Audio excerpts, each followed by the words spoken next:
with Alucard, your host, London VK Alucard. Welcome to React with Alucard, your host, London VK Alucard.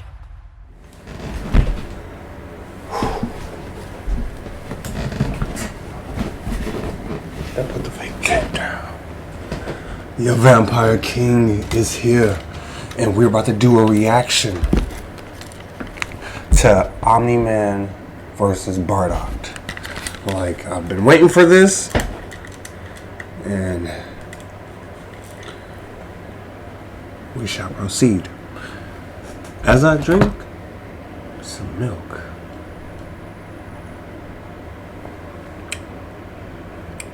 I don't know why.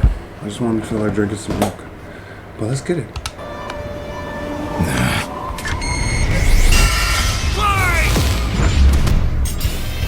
Omni-Man versus Bardock, the ostracized Viltrumite and the doomed Saiyan.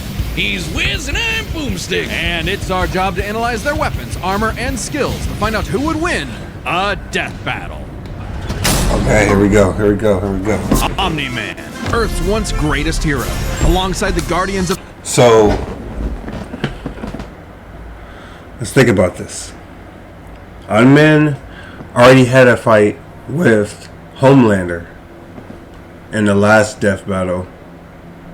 Or I don't know which death battle, but it was that death battle where it was Homelander versus Omni-Man. And Omni-Man made Homelander eat his own heart, ripped it out his body, and put it in his mouth and made him eat it. But Bardock, I feel like, is different. Plus, he has his gorilla form too. But I don't know if he uses it in his gorilla form, because I think Bardock only has 3 Saiyan forms, if I'm correct. Let me know it in the comments, because I know he has, I think it's up to Super Saiyan 3. Because I don't think he has a Super Saiyan 4 form, because that's the monkey form, which that's my favorite form of Super Saiyans. Is with the green, with the red fur. I feel like I'm gonna go with Bardock. the globe, he protected the world from all manner of threats. And then, in a single So day, is they gonna have new stuff, or is this gonna be the same from last time? How Omni-Man? Boo Omni-Man? Who indeed? Champion of Earth, best-selling author J.K. Simmons, yet it was all a charade, with his murderous rampage only brought to a halt thanks to his own son. It all starts with his home planet, Viltrum, which I hear Oh, is so a they are totally using- lovely utopia. Like the same. Mortal combat. With a K! Or, wait, no, that came later. Viltrumites are among the most powerful beings in the universe, even more so after they purge the weaker members of their species. As a vanguard of the Viltrumite Empire, Omni-Man infiltrated Earth as Nolan Grayson, expected to prepare the planet for Imperial assimilation. Which should have been easy, since he's got your classic strongman superpowers and he's basically invulnerable, easily knocking around asteroids the size of Texas. He can fly at unbelievable speeds, soaring from Earth to the planet Thraxa in under 1 week. Thraxa is, quote, a couple galaxies away, give or take, so a minimum of 2 galaxies. Beyond the Milky Way's neighbor Andromeda is the lesser-known Triangulum Galaxy, which is over 2.7 million light-years away. Reaching it in under 1 week means Omni-Man must have flown over 142 million times faster than light. Oh, That's and crazy. Viltrumites can't breathe in space, so he held his breath the whole way. And it's not like he was in a rush. He was on a soul-searching trip, contemplating the significance of smashing his own son's face in. Think, Nolan, think. Yeah, this is why I'm never having kids. You're missing out. But according to another Viltrumite, Thetis, a bunch of other Viltrumites who actually were in a hurry flew to Viltrum across the Virgo supercluster in less than 24 hours. That's over 20 billion times faster than light. They don't really need to rush anyway. The older a Viltrumite gets, the slower they age. According to the Invincible Handbook, Nolan is over 2,000 years old. And regardless of age, Viltrumites don't suffer muscle fatigue like humans do, so they rarely ever tire out. Seriously? He's got parenting easy mode on, and he couldn't even handle that. I would have killed for that back when my daughter was born. Well, you would have to be a Viltrumite first. A Viltrumite's body contains smart atoms, which they subconsciously manipulate. This cellular structure can effectively recall certain states of being regardless of their present environment, reacting to changes at an atomic level to perform the impossible. Yeah, like surviving your intestines getting ripped out, or even more scary, ripping out your whole beard all at once. Oh, yeah. Ugh, only a Viltrumite could pull off something that disturbing. Nolan is incredibly tough, but if he faces superior forces, his smart atoms can adjust to make him even stronger by comparison. This is why Viltrumites are considered invincible. Most weapons in the universe can't even scratch a Viltrumite. But I know there's like other forms of them too. It would definitely be cool to see them show like I know there's like different versions of Grayson, Invincible, aka Invincible. Like there's even more evil versions of him, and the same for Omni-Man. I don't know, man. It's like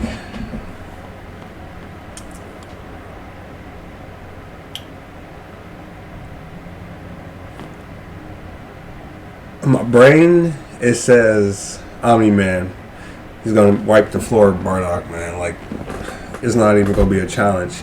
But my heart is just like, Bardock, if I know you're like your son.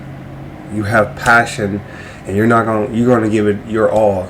This man took on the whole, what was it? He took on the whole Freezer Force and Freezer, and then got wiped out.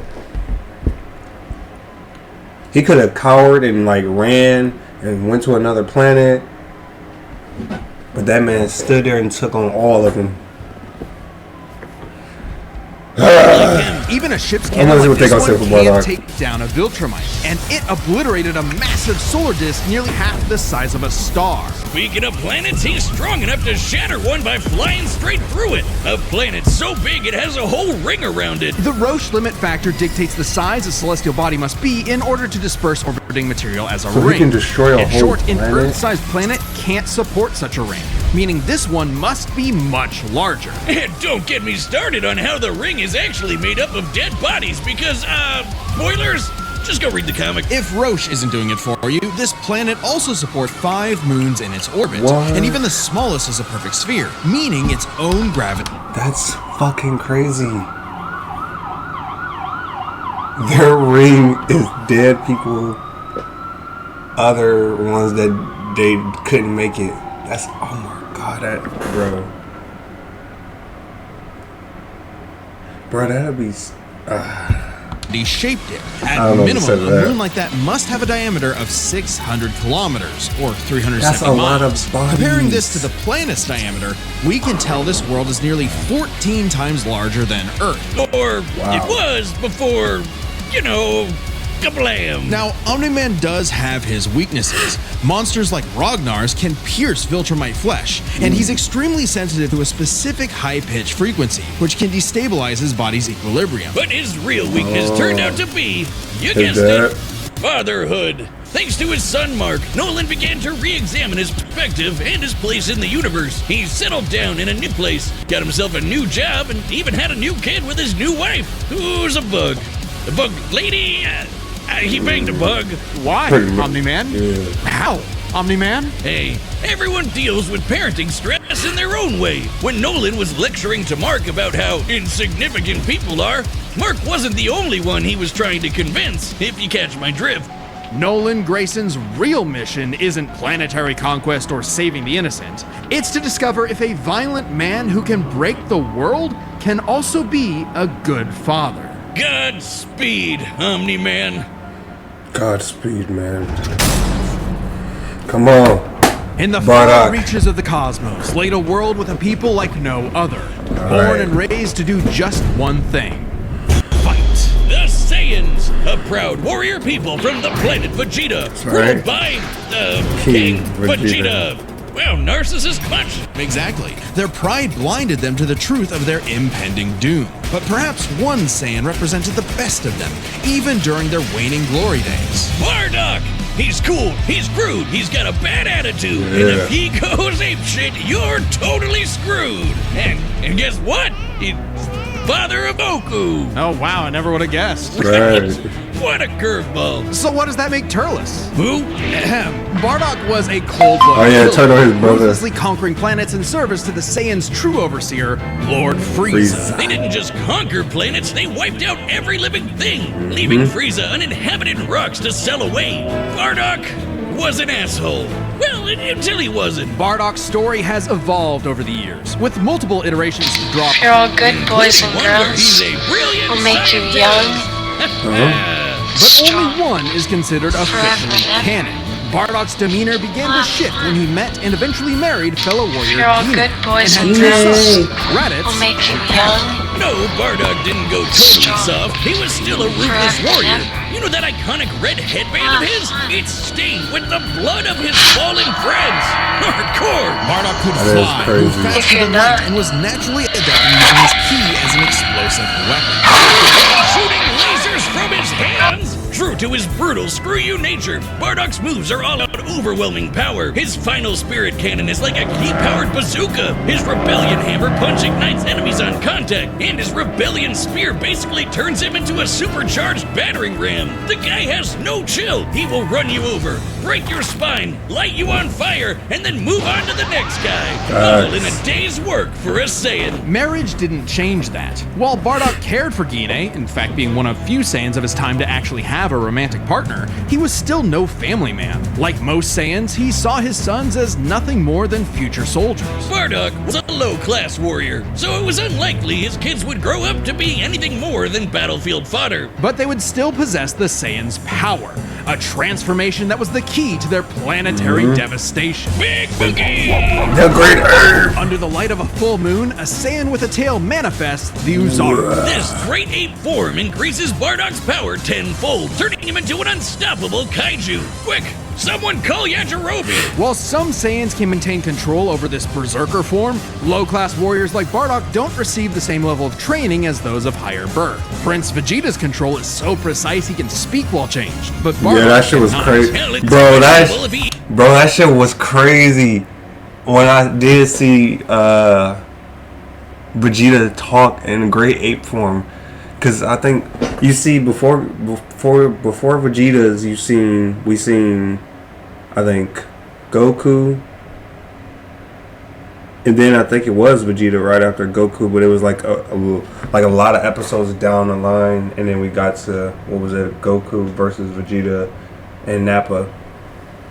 And he turned into great ape form and he started talking. And I was like, bro, that motherfucker talking, Vegeta talking, this shit is crazy. even remembers everything that happens when he goes full tilt gorilla. The Saiyan strategy is pretty much Oh, then just Bardock monkey too. see, monkey smash. Despite being So my bad, it would have been Bardock's power So it'd have been my nearly bad. I got that wrong. So it'd be Bardock, great ape form we see, and then Goku's, and then Frieza's. I mean not Frieza's, Vegeta's. that of King Vegeta, who could destroy multiple planets at once. But At about he this got time, taken King up. Vegeta's power level was around 10,000. Yeah, we know power levels are kinda janky. Yeah. Nobody can agree on what the number really means. Outside of his fight with Gas, Bardock doesn't really show any high-end feats in canon, but we can use power levels to compare him to other characters with similar levels to better understand his potential. Like Like when his son King fought Prince Vegeta. Vegeta. What's the scouter say about his power level?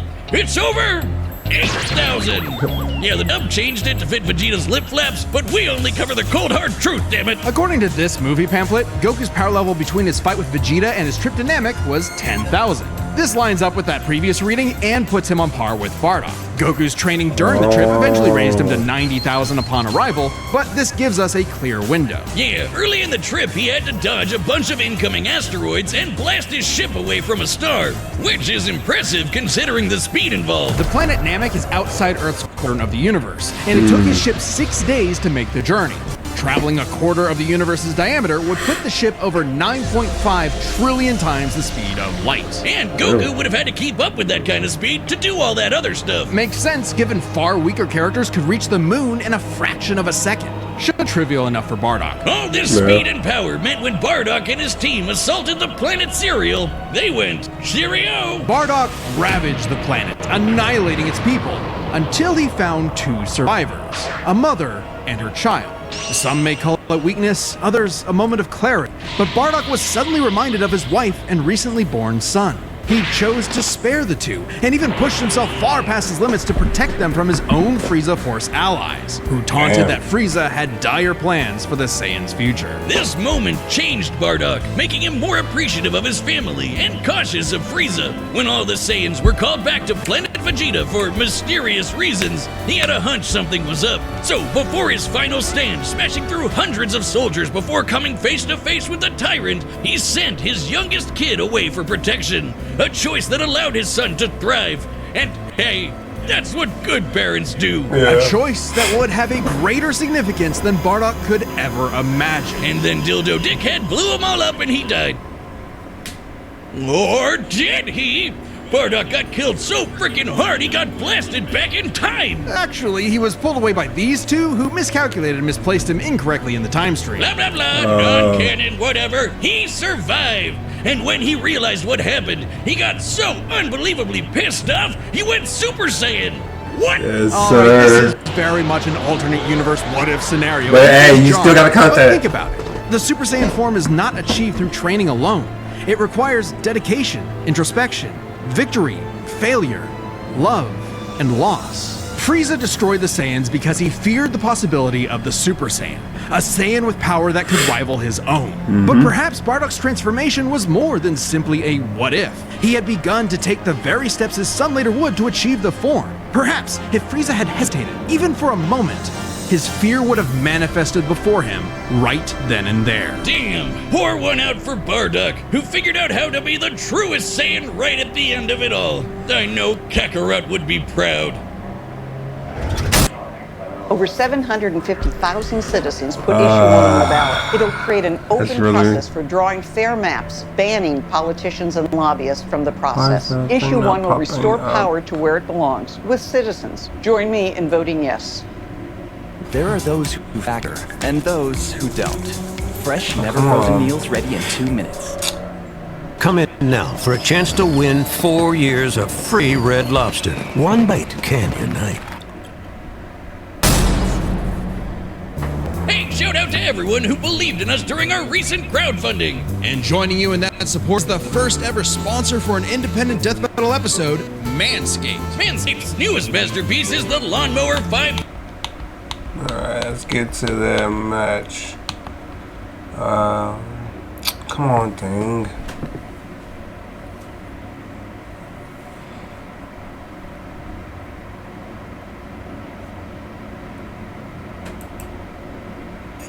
Oh wait. Ah, there we go. Battle! Let's get it, y'all. I'm still going with Bardock.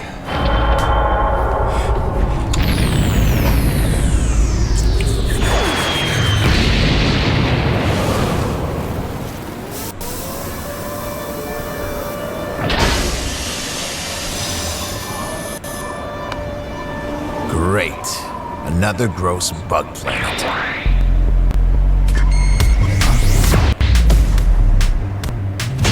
This planet isn't anyone's to conquer.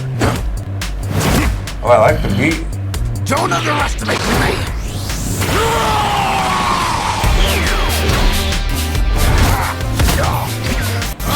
Hey. Just like my son, sticking his nose in places he's not ready to. Oh. My sons would kick his ass! And son would kick his ass.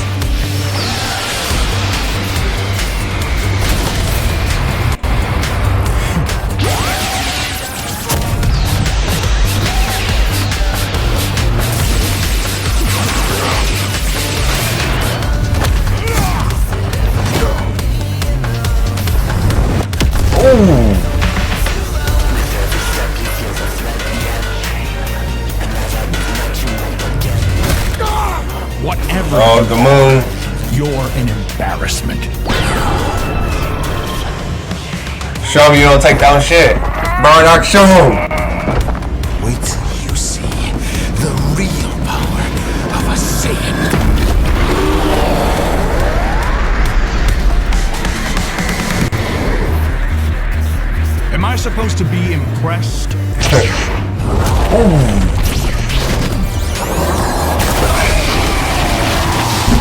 Oh shit!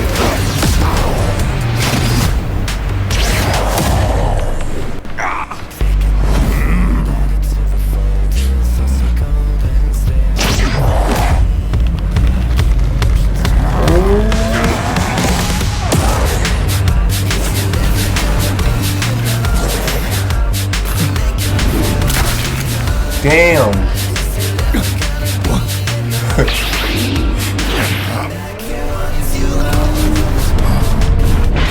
Shit. I said you couldn't dodge that, but okay. Uh-oh. Come on, Bardock. No. My sons. Leave me. Come on, Bardock. I won't let you take me from my Come on, Bardock.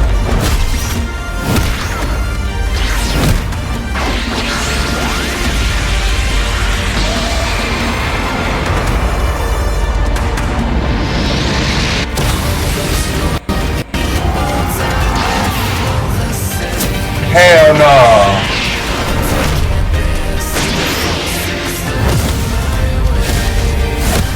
Come on, Bardock. You got this. time is up.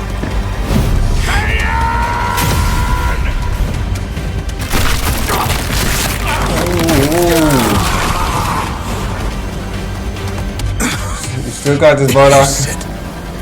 Saiyan. Remember it.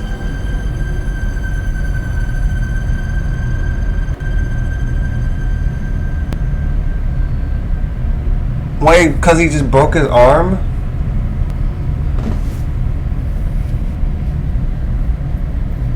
Damn. Fuck. KO! Okay, these Gokus have got to stop picking fights with guys who I'm can't telling you, Saiyan bro. against ⴡᴜᴜᴜ is fascinating. Among the many similarities, Bro, this is the second win for omni-man. Damn. This man whooped Homelander, and now he whooped Goku's dad, Bardock. Bros, we need to see Homelander versus shit. Who do we put up against this man next? Since he just beat a Dragon Ball Z character and a superheroes guy. Who do we put up him against next? I'm thinking we either go a horror character, or it's another superhero or supervillain to go up against this man. Because this man just got 2 wins.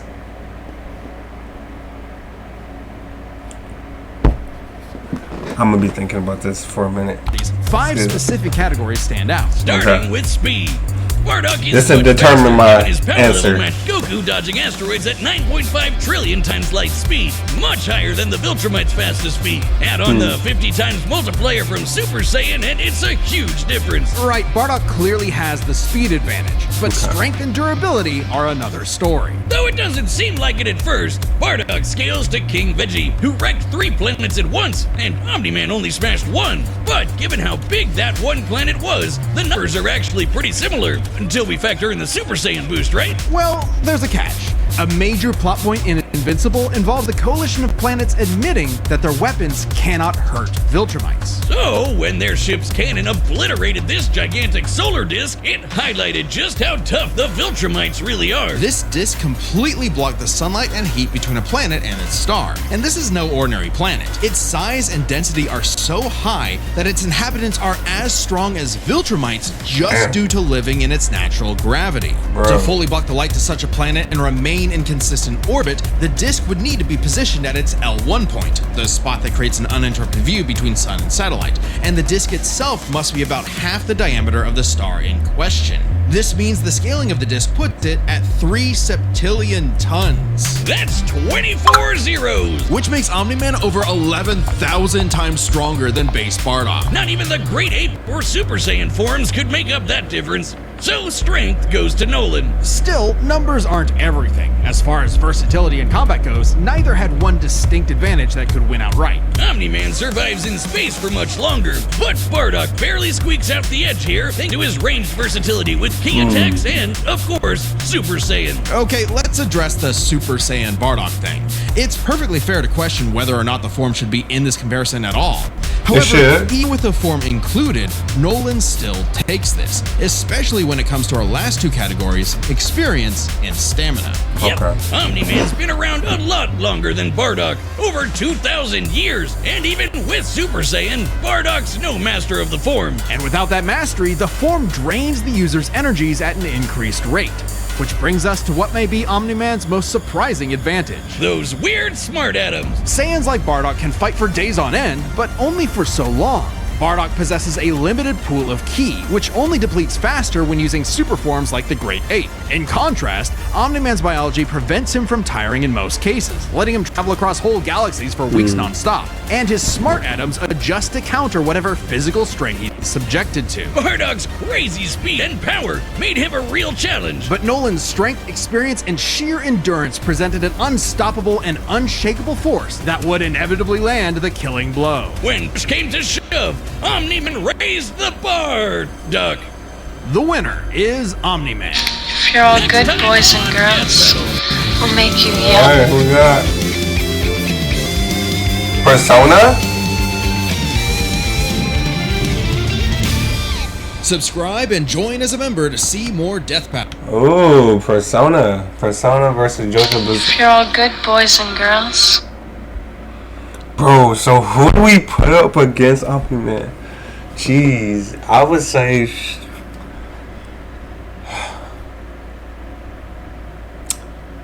I was thinking like...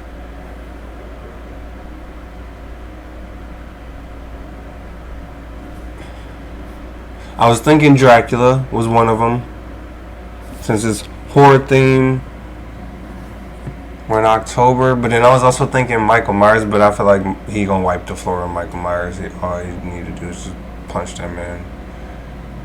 But yeah, because I'm trying to think any more powerful horror characters that you can put up against Omni-Man. Because I'm about to say Saw, Jigsaw, that's just a human in a mask. And I'm thinking like, what about Hellraiser? Ooh, that would be interesting, Hellraiser.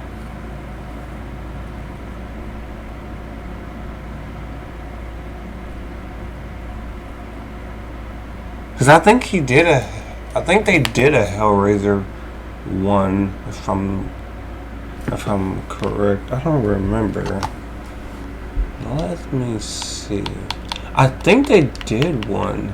Or if they didn't, I was watching something with it. Hellraiser. I swear I thought they did.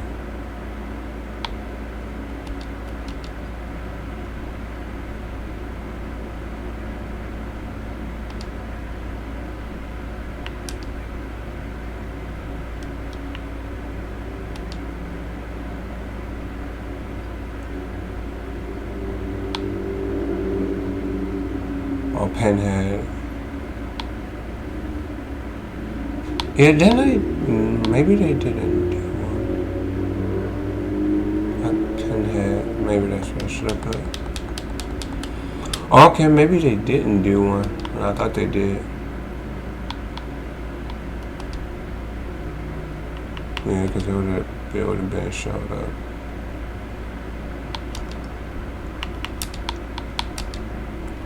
Yeah, it would have been showed up.